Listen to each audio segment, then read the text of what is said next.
ಕರ್ತನಲ್ಲಿ ಪ್ರೀತಿಯುಳ್ಳ ದೈವ ಜನರೇ, ನಮ್ಮ ಕರ್ತನಾದ ಯೇಸು ಕ್ರಿಸ್ತನ ಅತ್ಯಧಿಕವಾದ ಕೃಪೆಯು ಸಮಾಧಾನವು ತಮಗೂ ತಮ್ಮ ಕುಟುಂಬದ ಪ್ರೇರೆಲ್ಲರಿಗೂ ಹೆಚ್ಚೆಚ್ಚಾಗಿ ಉಂಟಾಗಲಿ.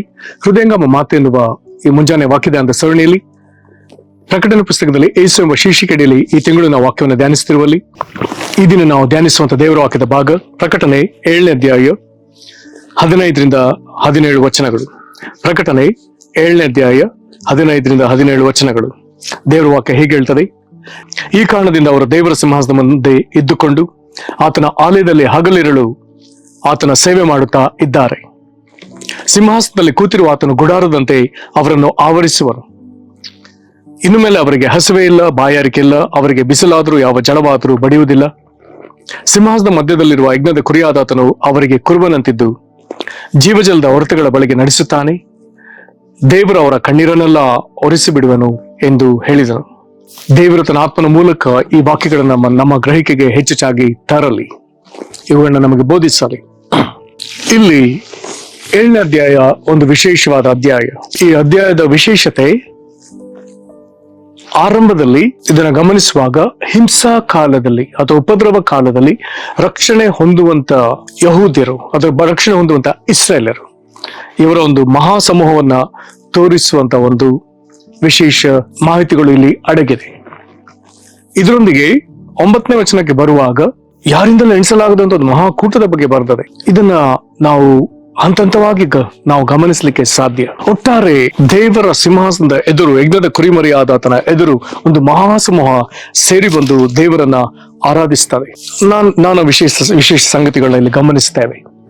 ನಂತರದಲ್ಲಿ ಇಲ್ಲಿರುವಂತಹ ಸಂಗತಿಗಳನ್ನ ಗಮನಿಸುವಾಗ 15ನೇ ವಚನದಿಂದ ಮುಂದಕ್ಕೆ ನಾವು 21ನೇ ಅಧ್ಯಾಯದಲ್ಲಿ, ಪ್ರಕಟಣೆ 21ನೇ ಅಧ್ಯಾಯದಲ್ಲಿ ಮತ್ತು 22ನೇ ಅಧ್ಯಾಯದಲ್ಲಿ ಕಂಡ ಆ ಸನ್ನಿವೇಶಕ್ಕೆ ಅನುಸಾರವಾಗಿ ಈ 15, 16, 17ನೇ ವಚನದಲ್ಲಿ ಕಂಡು ಬರುವಂತಹ ದೇವ ಜನರು, ಭಕ್ತ ಸಮೂಹ, ಅವರು ದೇವರ ಸಿಂಹಾಸನದ ಮುಂದೆ ಇರುವುದನ್ನ ನಾವು ಗಮನಿಸಬಹುದು.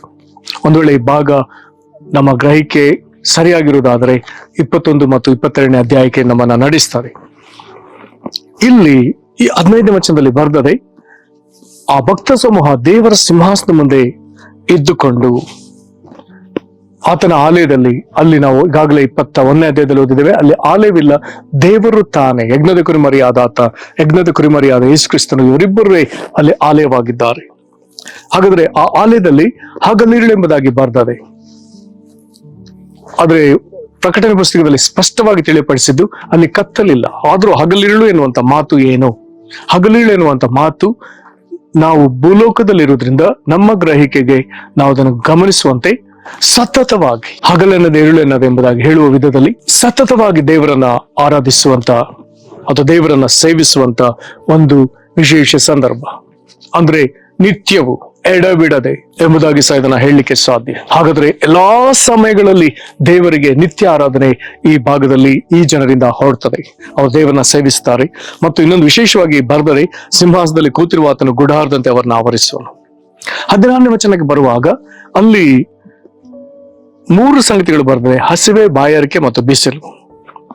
ಹಸಿವೆ, ಬಾಯಾರಿಕೆ ಇಲ್ಲ ಎಂಬುದಾಗಿ ಹೇಳುವಾಗ ಅದರರ್ಥ ಅಲ್ಲಿ ಮನುಷ್ಯರಿಗೆ ಅತೃಪ್ತಿಯಾಗಿ ಕಾಣುವಂತ ವಿಷಯ ಇಲ್ಲವೇ ಇಲ್ಲ, ಅಥವಾ ಬೇಕು ಅಂತ ಅಥವಾ ಕೊರತೆ ಎನ್ನುವಂತ ಸಂಗತಿ ಅಲ್ಲಿ ಇಲ್ಲವೇ ಇಲ್ಲ. ಆ ಮಟ್ಟಿಗೆ ಒಂದು ತೃಪ್ತಿ. ನೀತಿಗಾಯಿಸಿದ ಬಾಹಿರದವರು ಧನ್ಯರು, ಅವರಿಗೆ ತೃಪ್ತಿ ಆಗುತ್ತೆ ಅನ್ನುವಂತ ವಾಕ್ಯವನ್ನ ಯೇಸು ಹೇಳಿದಾರಲ್ಲ. ಹಾಗಾದ್ರೆ ಆ ಮಟ್ಟಕ್ಕೆ ಒಂದು ಪರಿಪೂರ್ಣವಾದ ತೃಪ್ತಿ ಆವರಿಸ್ತದೆ. ಹಾಗಾಗಿ ಅದನ್ನ ಇಲ್ಲಿ ಹೀಗೆ ಬರ್ತದೆ: ಅಲ್ಲಿ ಹಸಿವೆ ಇಲ್ಲ, ಬಾಯಾರಿಕೆ ಇಲ್ಲ. 22ನೇ ಅಧ್ಯಾಯ ಪ್ರಕಟಣೆಯಲ್ಲಿ ಓದ್ತೇವೆ, ಅಲ್ಲಿ ಅವರಿಗೆ ಜೀವವೃಕ್ಷದ ಫಲ ತಿಂಗಳಿಗೆ 12 ವಿಧದ ಫಲಗಳಲ್ಲಿ ಸಿಗ್ತದೆ. ಮತ್ತು ಸಿಂಹಾಸನದಿಂದ ಹೊರಟು ಬರುವಂತ ಒಂದು ನದಿ ಇದೆ, ಅದು ಪವಿತ್ರಾತ್ಮನ ನದಿ, ಪವಿತ್ರಾತ್ಮ ಎಂಬಂತ ನದಿ. ನಂತರದಲ್ಲಿ ಅಲ್ಲಿ ಅವರಿಗೆ ಬಿಸಿಲಾದ್ರೂ ಯಾವ ಜಳವಾದ್ರೂ ಬಿಡುತ್ತೆ. ಹಾಗಾದ್ರೆ ಯಾವುದೇ ವಿಧದಲ್ಲಿ ಜನರನ್ನ ಕುಗ್ಗಿಸುವಂತ, ಹೋರಾಟಕ್ಕೆ ಒಳಪಡಿಸುವಂತ ಅಥವಾ ಅವರ ಮನಸ್ಸನ್ನ ಜಿಗುಪ್ಸೆಗೂ, ಕುಗ್ಗುವಿಕೆಗೂ, ಮಾನಸಿಕ ಖಿನ್ನತೆಗೂ ಒಳಪಡಿಸುವಂತ ವಿಷಯ ಇಲ್ಲವೇ ಇಲ್ಲ. ಶರೀರವನ್ನು ಬಾಧಿಸುವಂತ ವಿಷಯ ಇಲ್ಲವೇ ಇಲ್ಲ. ನಂತರದಲ್ಲಿ 17ನೇ ವಚನಕ್ಕೆ ಬರುವಾಗ, ಸಿಂಹಾಸನದ ಮಧ್ಯದಲ್ಲಿರುವ ಯಜ್ಞದ ಕುರಿಯಾದಾತನು ಅವರಿಗೆ ಕುರುಬನಂತಿದ್ದು ಜೀವಜಲದ ಹೊರತುಗಳ ಬಳಿಗೆ ಅವರನ್ನು ನಡೆಸುತ್ತಾನೆ. ದಾವಿದ 23ನೇ ಕೀರ್ತನೆಯಲ್ಲಿ ಓದ್ತಾನೆ, ಹಾಡ್ತಾನೆ: ಯೆಹೋವನು ನನಗೆ ಕುರುಬನು, ಕೊರತೆ ಪಡೆನು. ಆತನು ಹಸಿರು ಗಾವಲುಗಳಲ್ಲಿ ನನ್ನನ್ನ ನಡೆಸ್ತಾನೆ, ವಿಶ್ರಾಂತಿಕರ ತಂಗಿಸ್ತಾನೆ, ವಿಶ್ರಾಂತಿಕರವಾದ ನೀರುಗಳ ಬಳಿಗೆ ಬರಮಾಡ್ತಾನೆ. ಹಾಗಾದ್ರೆ ಇಲ್ಲಿ ಯೇಸು ಕ್ರಿಸ್ತನು ನಮ್ಮನ್ನ ಯಜ್ಞದ ಕುರಿಯಾದಾತನು ಕುರುಬನ್ ಅಂತ ನಮ್ಮನ್ನು ಇಲ್ಲಿ ನಡೆಸ್ತಾನೆ. ಯಜ್ಞದ ಎಂತ ಒಂದು ವಿಚಿತ್ರವಾದ ಸಂಗತಿಯಲ್ಲಿ ಬರ್ತದೆ. ಯೇಸು ಕ್ರಿಸ್ತನು ಯಜ್ಞದ ಕುರಿಯಾಗಿದ್ದುಕೊಂಡು ನಮ್ಮನ್ನ ಕುರುಬನಂತೆ ಜೀವ ಜಲದ ಹೊರತೆಗಳ ಬಳಿಗೆ ನಡೆಸ್ತಾನೆ. ಆ ಜೀವಜಲದ ಹೊರತೆ ಬಗ್ಗೆ 22ನೇ ಅಧ್ಯಾಯದ 1ನೇ ವಚನದಲ್ಲಿ ಬರ್ತದೆ. ಆಮೇಲೆ ಅವನು ಸ್ಫಟಿಕದಂತೆ ಪ್ರಕಾಶಮಾನವಾಗಿದ್ದ ಜೀವ ಜಲದ ನದಿ ನನಗೆ ತೋರಿಸಿದನು. ಅದು ದೇವರ ಮತ್ತು ಯಜ್ಞದ ಕುರಿಯಾದ ತನ್ನ ಸಿಂಹಾಸನದಿಂದ ಹೊರಟು ಪಟ್ಟಣದ ಬೀದಿಯ ಮಧ್ಯದಲ್ಲಿ ಹರಿಯುತ್ತಿತ್ತು.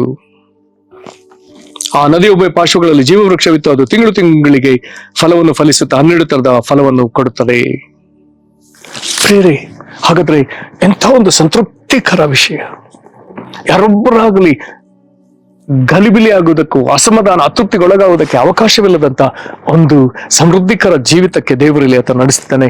ಜೊತೆಗೆ 17ನೇ ವಚನದಲ್ಲಿ ಕೊನೆಯದಾಗ ಆತನು ಒದಗಿಸ್ತಿರುವಂತಹ ವಾಗ್ದಾನ, ದೇವರು ಅವರ ಕಣ್ಣೀರನ್ನೆಲ್ಲ ಒರೆಸಿ ಬಿಡುವನು. ದೇವರಿಗೆ ಸ್ತೋತ್ರ. ಯಾವುದಾದರೂ ಬಾಧಿಸುವಂತ ಸಂಗತಿಗಳು ಇರುವುದಾದರೆ ಅಲ್ಲಿ ದೇವರು ಅದನ್ನೆಲ್ಲ ಒರೆಸಿ ಬಿಡ್ತಾನೆ. ಇಲ್ಲಿ 21ನೇ ಅಧ್ಯಾಯಕ್ಕೆ ಬರುವಾಗ ನಾವಲ್ಲಿ ಓದ್ತೇವೆ, 3ನೇ ವಚನದ ಕೊನೆಯ ಅಥವಾ 4ನೇ ವಚನದ 1ನೇ ಭಾಗದಲ್ಲಿ ಓದ್ತೇವೆ, ಅವರ ಕಣ್ಣೀರನ್ನೆಲ್ಲ ಒರೆಸಿ ಬಿಡುವನು. ಹಾಗಾದ್ರೆ ದೇವರು ದೇವಜನರ ಕಣ್ಣೀರನ್ನ ಒರೆಸುವುದಕ್ಕಾಗಿ ಆತನು ಕಾದುಕೊಂಡಿರುವಂತಹ ಒಂದು ಸಂದರ್ಭ. ಪ್ರೇರೆ, ದೇವಜನರಿಗೆ ದೇವರು ಮುಂದಾಗಿ ನೇಮಿಸಿರುವಂತಹ ನಿರೀಕ್ಷೆ ಮೇಲುಗಳು ಅದೆಷ್ಟು, ಅವುಗಳನ್ನು ನಾವು ಹೇಗೂ ಬೇಗ ಸ್ವಾಧೀನ ಮಾಡಿಕೊಳ್ಬೇಕಾಗಿದೆ. ಇದಕ್ಕಾಗಿ ನಾವು ಪ್ರಯಾಸ ಪಡಬೇಕಾಗಿದೆ. ದೇವರ ಆತ್ಮನ ನಮ್ಮನ್ನ ಈ ನಿಟ್ಟಿನಲ್ಲಿ ಆತನು ನಮ್ಮನ್ನ ಆ ಸರಿಯಾದ ಮಾರ್ಗದಲ್ಲಿ ನಮ್ಮನ್ನು ನಡೆಸಲಿ. ಹಾಗಾಗಿ ಕೀರ್ತನೆಗಾರನು ದೇವರಾತ್ಮನ ನಡೆಸುವಿಕೆಯನ್ನ ಅದ್ಭುತವಾಗಿ ಆತನು ಈ ವಾಕ್ಯಗಳಲ್ಲಿ ಆತನು ನುಡಿದಿದ್ದಾನೆ. ಕೀರ್ತನೆ 143 10ನೇ ವಚನ, ನಿನ್ನ ಚಿತ್ತದಂತೆ ನಡ್ಕೊಳ್ಳುವುದನ್ನು ನನಗೆ ಕಲಿಸು, ನನ್ನ ದೇವರು ನೀನಲ್ಲವೋ, ಶುಭಕಾರಿಯಾಗಿರುವ ನಿನ್ನ ಆತ್ಮನು ನನ್ನನ್ನು ಮಟ್ಟ ನೆಲದಲ್ಲಿ ನಡೆಸಲಿ. ಪ್ರೇರಿ, ನಮ್ಮ ಮುಂದಿರುವಂತಹ ನಿರೀಕ್ಷೆನ ಸ್ವಾಧೀನ ಮಾಡಿಕೊಳ್ಳುವಂತೆ ನಾವು ದೇವರ ಚಿತ್ತದಂತೆ ನಡ್ಕೊಳ್ಳುವುದಕ್ಕೆ ದೇವರು ತಾನೇ ಕಲಿಸುವಂತೆ ಪ್ರಾರ್ಥಿಸೋಣ. ಶುಭಕಾರಿಯಾಗಿರುವ ನಮಗೆ ಒಳ್ಳೆಯದಕ್ಕೆ ನಡೆಸುವಂತ ದೇವರಾತ್ಮನು ನಮ್ಮನ್ನು ಮಟ್ಟ ನೆಲದಲ್ಲಿ ನಡೆಸಿ ಈ ನಿರೀಕ್ಷೆಗಳನ್ನು ನಾವು ಸ್ವಾಧೀನ ಮಾಡಿಕೊಳ್ಳುವುದಕ್ಕೆ ನಮ್ಮನ್ನು ಮುನ್ನಡೆಸಲಿ. ಪ್ರಾರ್ಥನೆ ಮಾಡೋಣ. ಕರ್ತನೇ, ನಿನ್ನ ಚಿತ್ತದಂತೆ ನಡ್ಕೊಳ್ಳುವುದಕ್ಕೆ ನಮಗೆ ಕಲಿಸು ಸ್ವಾಮಿ. ನಿನ್ನ ಶುಭಕಾರ್ಯದ ಆತ್ಮನು ನಮ್ಮನ್ನು ಮಟ್ಟ ನೆಲದಲ್ಲಿ ನಡೆಸಲಿ. ಕರ್ತನೇ, ಪ್ರಕಟಣೆ ಪುಸ್ತಕದಲ್ಲಿ 7ನೇ ಅಧ್ಯಾಯದಲ್ಲಿ 15ರಿಂದ 17 ವಚನಗಳಲ್ಲಿ ನಾವು ನೋಡಿದ ಭಾಗದಲ್ಲಿ ನೀ ನಮ್ಮನ್ನು ನಡೆಸು. ಕರ್ತನೆ, ನಿನ್ನ ಸಿಂಹಾಸನದ ಮುಂದೆ ನಾವಿದ್ದುಕೊಂಡು ಹಗಲಿರುಳು ನಿನ್ನ ಆಲಯದಲ್ಲಿ ಕರ್ತನೆ ನಾವು ನಿನ್ನ ಸೇವೆ ಮಾಡುವಂತೆಯೂ, ಸಿಂಹಾಸನದಲ್ಲಿ ಕೂತಿರುವಾತನೇ ನೀ ನಮ್ಮನ್ನು ಗುಡಾರದಂತೆ ಆವರಿಸುವಂತೆಯೂ, ಕರ್ತನೆ ನಾವು ಯಾವ ಕೊರತೆಯಿಲ್ಲದವರಾಗಿ ನಾವು ಜೀವಿಸುವುದಕ್ಕೂ, ಕರ್ತನೆ ಯಾವ ಹೋರಾಟವಿಲ್ಲದೆ ನಾವು ಜೀವಿಸುವುದಕ್ಕೂ ನೀನು ನೇಮಿಸುವಂತ ಆ ಒಂದು ಒಳ್ಳೆಯ ಸಂದರ್ಭದೊಳಗೆ ನಾವು ಹೋಗುವುದಕ್ಕೆ ಕೃಪೆಯನ್ನು ಅನುಗ್ರಹಿಸು. ಈ ಯುಗದೊಳಗೆ ನಮ್ಮನ್ನು ನಡೆಸು. ನೀನು ನಮಗಾಗಿ ಸಿದ್ಧ ಮಾಡಿರುವಂತ ಈ ಸುನಿರೀಕ್ಷೆಯೊಳಗೆ ನಮ್ಮನ್ನು ನಡೆಸು ಸ್ವಾಮಿ.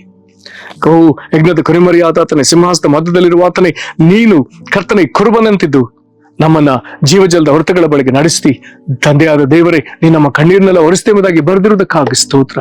ಅಪ್ಪ, ನಾವು ನಿನ್ನ ಆಲಯದಲ್ಲಿ ಸದಾಕಾಲ ಸೇವಿಸುವುದಕ್ಕೆ ಒಂದು ಕೃಪೆಯನ್ನ ನೀನು ಏರ್ಪಡಿಸಿದಿ. ಅದನ್ನು ಸ್ವಾಧೀನ ಮಾಡಿಕೊಳ್ಳುವುದಕ್ಕೆ ಕೃಪೆಯನ್ನು ಅನುಗ್ರಹಿಸು. ನಮ್ಮ ನಿನ್ನ ಕರಗಳಿಗೆ ಒಪ್ಪಿಸಿಕೊಡ್ತೇವೆ. ನಿನಗೆ ಸ್ತೋತ್ರವಾಗಲಿ. ಯೇಸು ಕ್ರಿಸ್ತನ ಹೆಸರಲ್ಲಿ ಬೇಡಿದ್ದೇವೆ ನಮ್ಮ ತಂದೆಯೇ, ಆಮೇನ್. ಕರ್ತನ ನಿಮ್ಮನ್ನು ಆಶೀರ್ವದಿಸಲಿ. ವಂದನೆಗಳು.